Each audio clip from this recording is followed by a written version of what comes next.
Alright, the praak is back and we're going in the mine. And the music fades down, we're into the spooky section. Straight away we've got a switch that's out of power, so this is a door that requires a key, a gate. You can see through down here. This was important to me, I wanted people to have an idea of what was ahead. This wasn't always locked, this was originally powered already, you could just use it. But I needed a reason, I needed to force the player to come down here. I'll talk about that in a minute. This was here, this was the exit to the secret tunnel. It was there for months. So you could come in through the secret tunnel, you'd turn up here. And one problem with this would be you wouldn't see the locked door before you'd find the key necessarily if you didn't head this way. But the biggest problem with it, of all, is that if you didn't head back towards this door, the player might not realise that this was a door to the outside icy world. And that is the most important thing that the player understands when they're in this section, because we are building up to the big reveal when they open this door and it's, you know, it's changed. The subversions of expectations. In order to subvert expectations, you must first have expectations. So the player needs to know that the icy world is out there. It was super important that the player is familiar with this room first. This is why the key item, the power core, is in here. Because later on the player is going to re-emerge from this direction and they need to recognize this room and they need to know that the exit is up here. If they don't recognize this room, they'll think that, well, I'm in a new area, and then they'll go in there. Well, basically they won't realize they're going out towards the exit. Does that make sense? Like, the whole point of this area, everything down here, is to build up to that reveal when we open the door and we see hell instead of the icy world, and that's supposed to be a big surprise. And it only works if the player is expecting, or has expectations about the way your space connects, basically. Right? Does that make sense? It's also okay, we got the first bit of storyline about the mine here. Gimbal's log. Oh, okay, well, first, okay, the tracks. I talked about how much fun I had making the rooms upstairs in the tavern. These tracks were the opposite of that. These tracks took me weeks and weeks and weeks of work moving vertices. Every single one of these vertices had to be moved by hand. And oh, oops, there's a buggered bit. Look at that, the vertex out of place. I'm gonna have to fix that. You see it? That's where this shadow line comes over the tracks. That's messed up. I had to force myself. I made like a goal. I'd said I'd have to do at least 2 sleepers worth of track every day, in addition to whatever else I was doing. You know, just so that it would all get done eventually. It was so tedious. You know, I remember I looked at some kart tracks that Zan did in one of the maps in Hedon, like after I was halfway through finishing this, and when they go onto the slope they just sink down into the ground, which is avoids having to do all of this work, and was probably very sensible. This was an example of me working harder and not smarter. This was a total waste of time, really. It took so long. It's not just this bit, it's also on the other side of this collapsed area, as I'm sure you know. We're presented with a locked door here as well. We need to be presented with this before we find the key, which is the pickaxe. That's another reason why we must come down here first. I got the item, so let's head back up.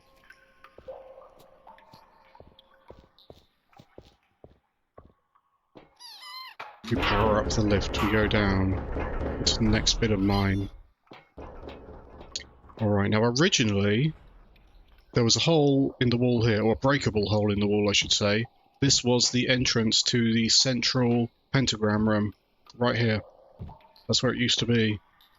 But that was before I decided to commit to doing the hell version of the map. This would have been back when the map would have just been mine.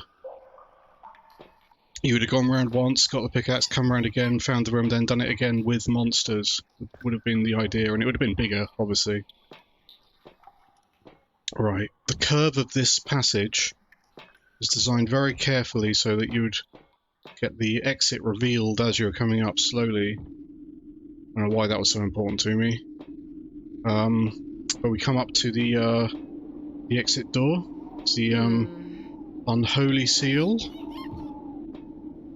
That poor seal. Okay, it's super important here that this is not a solid wooden wall.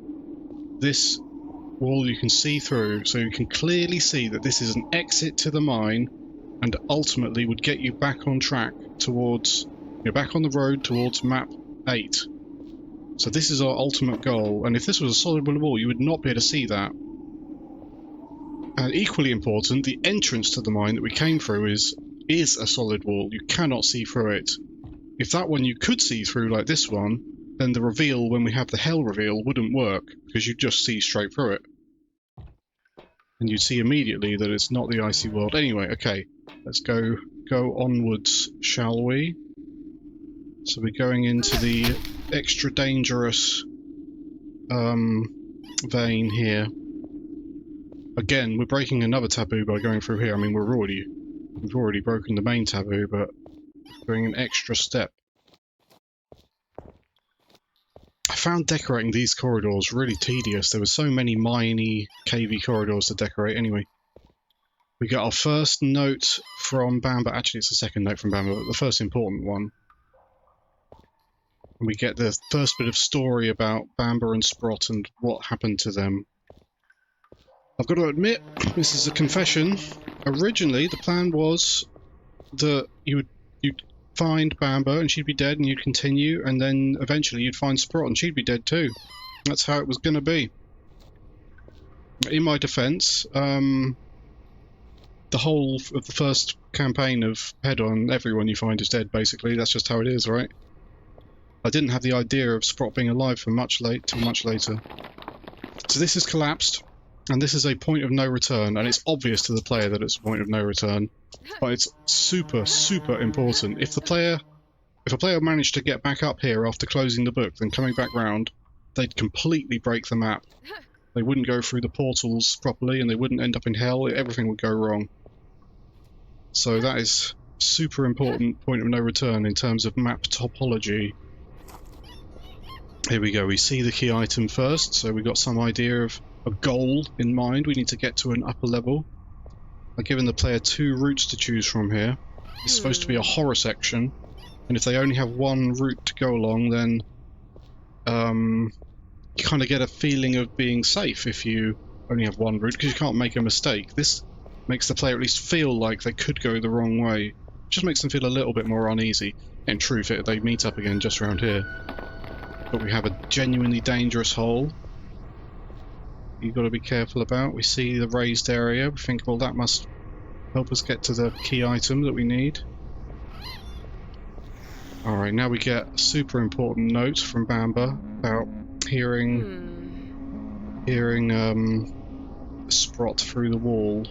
We hear the worm hiss at us here, and the player hasn't got any weapons yet, so the player feels vulnerable, hopefully, and is worried about having to face monsters. Okay, this bit. You can see a note through here. I've watched dozens of people play this map, and not a single player turned here and looked down this gap to see the note. This was supposed to be an important thing that they would see, and they'd understand their goal was to get through this wall. And there's all this red glow. So this was a failure, basically. I've realised now what I should have done is have the player approach this crack from sort of this direction, so that it would be directly in front of them and they would have seen it. Ideally, the note's a bit too hidden really behind the red rocks, red crystals. I should move it back a bit probably. I've got to fix that bit of track anyway, it turns out. I can't believe there was a piece of track that was But a vertex out of place. Okay. We carry on round. We reach the higher ground. The crumbly rocks are very dangerous. We've got to be careful. And the reveal. We get the pickaxe, but at what cost? At what cost? We found Bamba. We have her desperate last note that she wrote. So this is Bamba's pickaxe. That gives it more weight, I feel like. You know, we're not just using any old pickaxe. I mean, ultimately, this is the pickaxe we use to rescue Sprot, and it is Bamba's pickaxe. Just think about that, you know? The emotional weight going on here is palpable. And we have our pickaxe. We can start breaking down the walls. Get him! Very good work, my son. Alright. So it's hard putting monsters, I think, in a horror section. This is supposed to be a scary section, but killing monsters makes the player feel powerful and confident, and that's the opposite of how you want them to feel in a horror section. It's a bit weird that there's only one worm. Originally, I was actually planning on having more worms. I'll show you where in a minute. We have the pickaxe, we're going in. We get the first glimpse of this room. I remember there was a player who said, "Oh yeah, here's your problem." Like they were a plumber and who'd found the problem, you know. And we get the first note from Sprot. You know, some people walked past this note without even seeing it or reading it, which is so disappointing to me. Because this should be an exciting note to find, because you found a note from Sprot. There's evidence that she's alive, or at least she was alive at this point.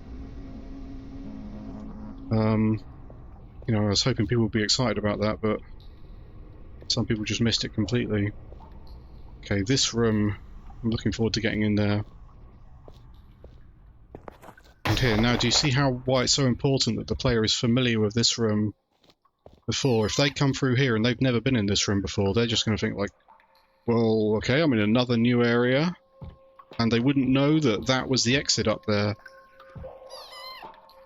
And therefore they wouldn't know when they go up there later that they've changed the world into hell. They would go totally over their head.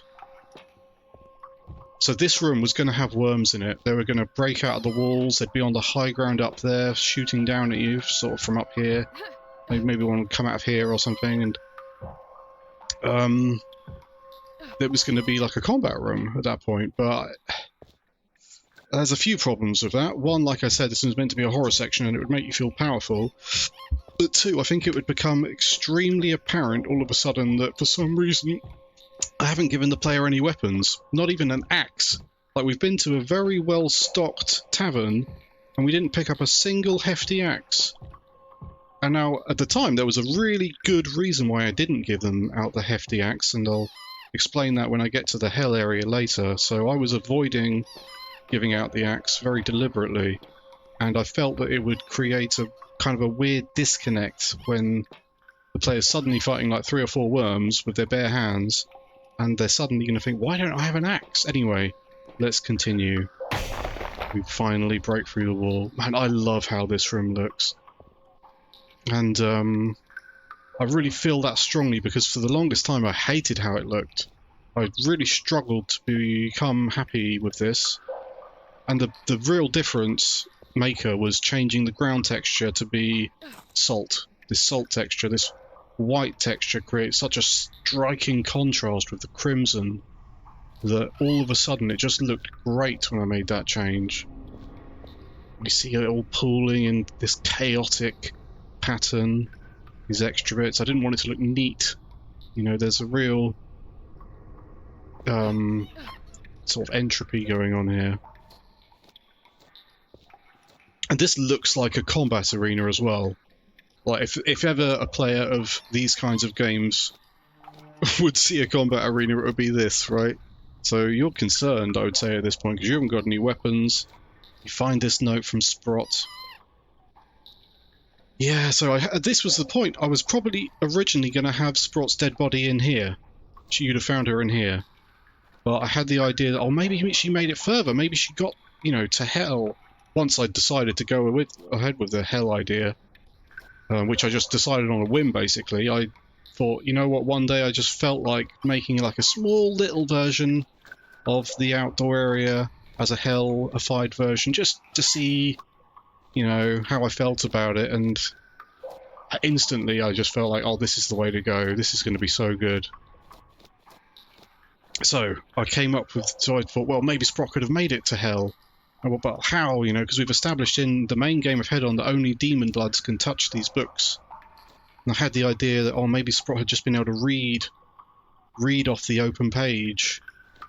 And it really feels like she's doing something she shouldn't be doing at that point, you know. This is a big mistake. But even at that point, I was planning on you finding the dead version of Sprot in hell at some point.